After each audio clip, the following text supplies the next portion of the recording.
All right, so as we're looking at this section, today we're going to talk about the second major way to solve a quadratic. And to set that up, I want to review something that we did from, I think, 2 chapters ago. And this is called perfect square trinomials. And let me just kind of review with these ideas. One of our goals today is going to be try to rewrite a trinomial as a binomial squared. And let me kind of walk you through that. What's half of negative 6? Negative 3. Okay, what's negative 3 times negative 3? I'm hearing negative 9, I'm hearing positive 9. What's negative 3 times negative 3? Positive 9. So I'm going to put a positive 9 in there. Notice what I have already in front. It's already in typed form. It's already a plus. When you square anything, you always get a positive. All right, let's go to the second one. What's half of 12? 6. What's 6 squared? 36. We're changing each of these into what are called perfect square trinomials. What's half of negative 10? Negative 5. Thanks for saying negative, Luke. What's negative 5 squared? 25. And once again, it's a positive 25. What's half of 30? You know this. What's 15 squared? 225. Nice pickup, Grace. 225. All right, so what we did there is we just filled in the numbers that make them perfect square trinomials. All right, so everyone see how we got those back numbers. So that last one's 225. Now, to take these and factor them, we could do a little factor tree, and we could write the factors of 9 that add to 6, the factors of 36 that add to 12, the factors of 25 that add to 10, etc. But Drew, these are all special cases. Because they're all perfect squares, and they're all half of the middle term, there's a pattern. And that pattern is very simple. What's half of negative 6? So the factor is x minus 3. The way I got that was I took half of the middle term and the square root of the front. What's the square root of x squared? X. And half of negative 6 minus 3. So that 9 doesn't do it. Well, what does x minus 3 squared mean? Let's talk about what it means. It means x minus 3 times x minus 3. True? So let's think FOIL on our heads. What's x times x? X squared. X squared. Whoops. There's the first one. Here's outside. What's x times minus 3? Negative 3x. Negative 3x. What's negative 3 times x? And then what's negative 3 times negative 3? 9.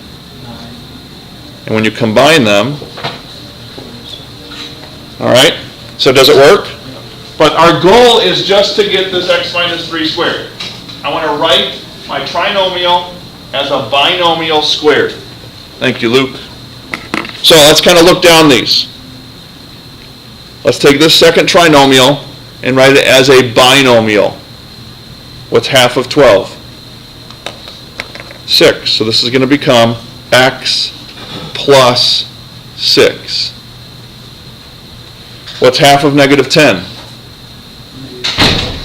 So that's going to be x minus 5. What determines whether it's a plus or a minus? If it's a positive or negative. Where? In between. And notice, what are all of our blanks? Plus 9, plus 36, plus 25, plus 225. What are they all?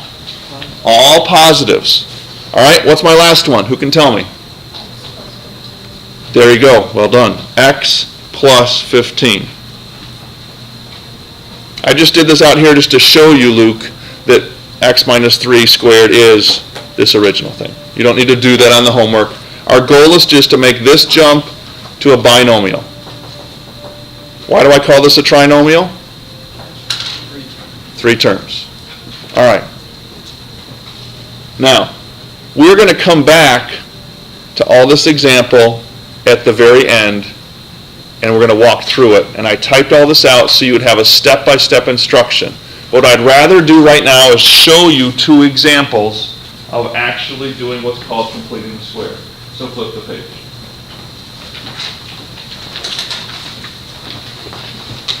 Now, if I were to ask you to solve this, x squared plus 6x equals 3, let's just think in our heads for a second. Don't do this, but I'm going to think with you. I'm going to pull a second sheet of paper off and throw it over top here. Do not write any of this down. But if we were going to try to do this the way I taught you last week in the past, we would say minus 3 and set it equal to 0, right? X squared plus 6x minus 3 equals 0. And then I would have said, okay, we're going to try to factor this. And so, John, you would have come over here and you said multiplies to negative 3, adds to positive 6. Right? What multiplies to negative 3?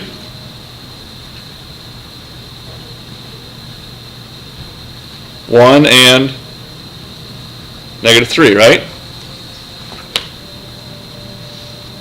So, what do those add to? But that's not 6. What else multiplies to negative 3? Nothing. We've never ever had a problem that doesn't factor. Why? Why haven't I ever given you a problem that doesn't factor? Because up until now you didn't know how to solve it. Do you think there are many problems that don't happen to factor? Yeah, dozens. There's actually more that don't factor than do factor. What's the chance if you flip 2 coins that they both land up heads? No. 2 coins. 25%, right? That's about the chance that a problem factors. So guess what? 75% of the problems that we've had, I haven't given you. I've very selectively chosen, Zach, particular problems, and what do all of them do up until now? They all factored. Guess what I'm showing you today? The other 75%. Because you need to be able to be flexible when you have these other 75%. So, this is not factorable. All right, so that means we need another method to solve it. And what I want to show you today is another method to solve it. It's called completing the square. So here's what we do. Put that aside, and we have a nice clean problem.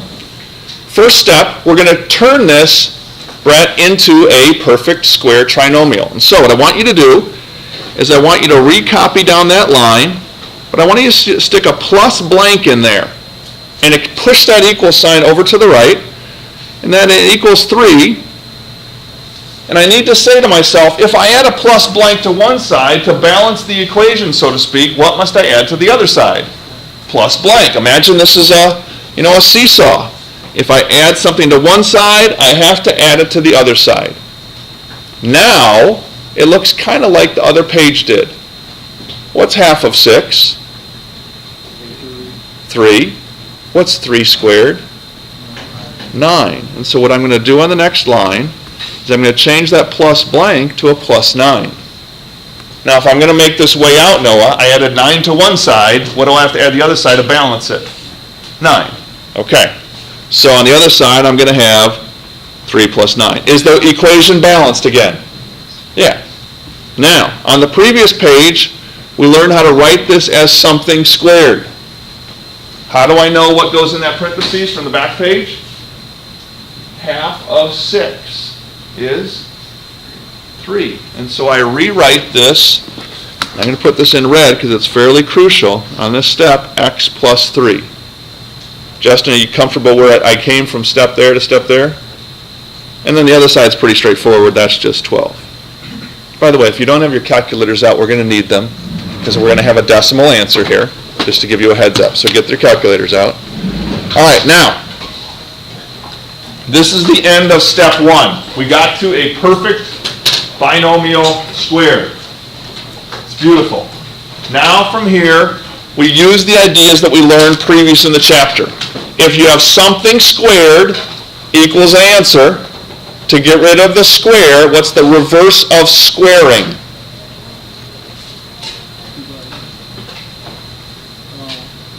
The reverse of squaring is square rooting. So I'm going to take the square root of the left, and if I'm going to balance this, I need to also take the square root of the right. And when you take the square root of both sides right now, Stick in that plus or minus. I'm going to say when you take the square root of both sides, remember there's two answers, a plus or minus. That's a big idea. We can't remember that. That is so crucial. All right. Now, the square root of 9 is 3. The square root of 16 is 4. The square root of 25 is 5. What's the square root of x plus 3 squared? Zach? Yeah, when you take the square root of something squared, you get what's inside. So you're just left with x plus 3. Now, we have plus or minus root 12. What's the square root of 12? I need someone to give me an answer. 3.46. Let's just leave it as 3.46. Now, we just went to approximation, true? We just started to go into the approximate answer, but it's close. So I have two answers. I have x plus 3 equals 3.46, and I have x plus 3 equals negative 3.46. How do I solve each one? Subtract 3. X equals 0.46. Subtract 3. X equals negative 6.46. I need to write my answer. Remember, in those little brackets, the smaller one first, the larger one second. Now let's just pause for a second and take questions. What did I do there that was unclear? Any thoughts? Any questions? How'd you get -6? How did I get negative right here? Yeah. Negative 3 minus 3 more? Oh, yeah. I would call this the end of step 1. This is a big step 2. You break it up, that's the big step 3, and you write your answer, that's the big step 4. So that would be my 4 big targets, maybe. Do you think it's going to be key setting up the problem and adding a perfect square to both sides? You bet, because without that, we can't do this. Completing the square, the reason it's called that is because we added in a number that made it a perfect square trinomial. That's why it's called completing the square. We're completing it. We're adding that what it needs to be to make it a perfect square. We good? Can we move on? Josh, do you have it down? Or are you still? All right, let's look at the bottom one.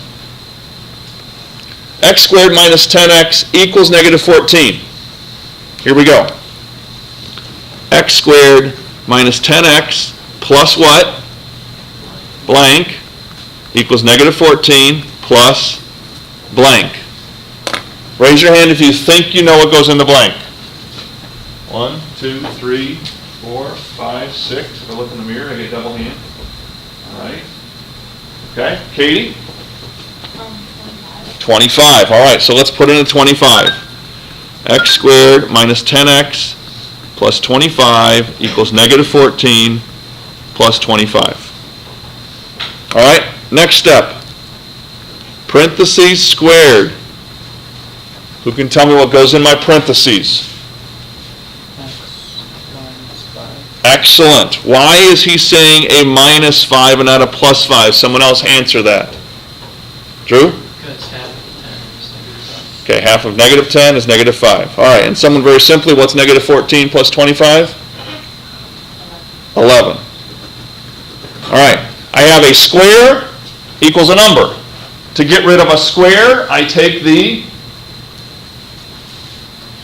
square root. So everyone take the square root of both sides.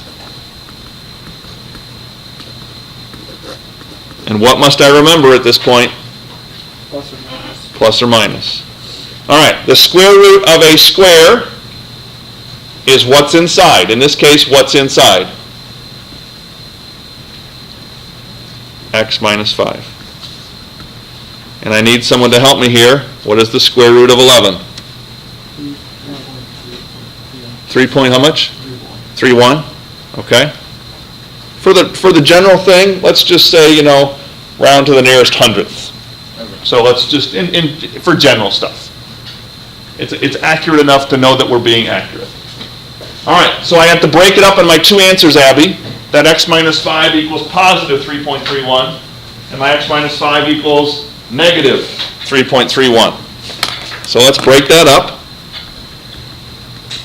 Positive 3.31 and x minus 5 equals negative 3.31. And I will tell you, this is where I see sometimes people make minor mistakes. What's my first answer? 8.31. My second answer, might have to check that one. You might need a calculator for this one. It's not 2.31. 1.69. All right. So let's write these down. 1.69, comma 8.31. Effectively, how many times does this parabola cross the x-axis? Twice. Where does it cross? 1.6, 8.3. They're not neat answers, are they? But are they still places where it crosses? Yeah. Okay. Now flip back over and let's look at the instructions and see if they make sense. All right. Write the equation in this form. It says the number's on one side and the bx is on the other. It says move any term without an x to the other side. For our cases, were they already in that condition? Okay, so for example, if this 3 had been over on the left, you would want to start the problem by moving it over. But it's not. Then, take half the b term squared to both sides. Did we do that? Half of 6, square it, and add it to both sides. So we did that. All right, next step. Write the left side as a perfect square trinomial. That's that x minus 3 squared. Take the square root of both sides. Don't forget the plus or minus. Use a calculator if necessary to find both answers by solving for x. On most of your problems, do you think you might need a calculator? All right, now, remember that pool I told you 25% of them factor and 75% of them don't factor? The 75% is the ones that are going to give you decimal answers. What would happen, just perhaps? Let's go back to here. What if this number over here was 25 or 36 or 49? Would it be easier answers? No decimals. I can tell you many of your answers tonight will be that way. I'm trying to be nice. I chose problems. A couple of them are decimals, but most of them I actually made them easier. So let's look at the example down here. See this plus 12? The first thing I did is I moved it over. Have I ever taught you the trick, Abby? If something changes sides, it changes signs. You ever use that word play? Notice the 12 on the left side is positive, and the next line it goes to the right side and it becomes negative. So it changed sides, so it also changed signs. Just as a kind of a word play there. What's half of 8? What's 4 squared? So here, notice I added 16 to both sides. Negative 12 plus 16 is 4, and I rewrote that as x minus 4. Here I take the square root of both sides. The square root of 4 is 2. I break it up into my positive, my negative. I add 4 to both sides, and I get my 2 answers. So I give you this over here, so if you get stuck, you've got a step-by-step-by-step process to walk you through when these get challenging. Now, I realize I gave you a number of problems tonight that are factorable. Guess what I don't want you to do? Factor. I want you to practice this. But I gave you easier problems to help it kind of work out a lot simpler than other problems. So let's look at our assignment. Big whopping 12 problems tonight. Okay? Now we have 20 minutes in class today that we have to work on this. So my goal is you're going to finish at least 5 of these in class. They shouldn't take that long. I want you to work together. Justin and Ryan, let's get you two guys tagging up, and maybe Katie, you can slide up next to Grace and Josh or something, so we're all working together.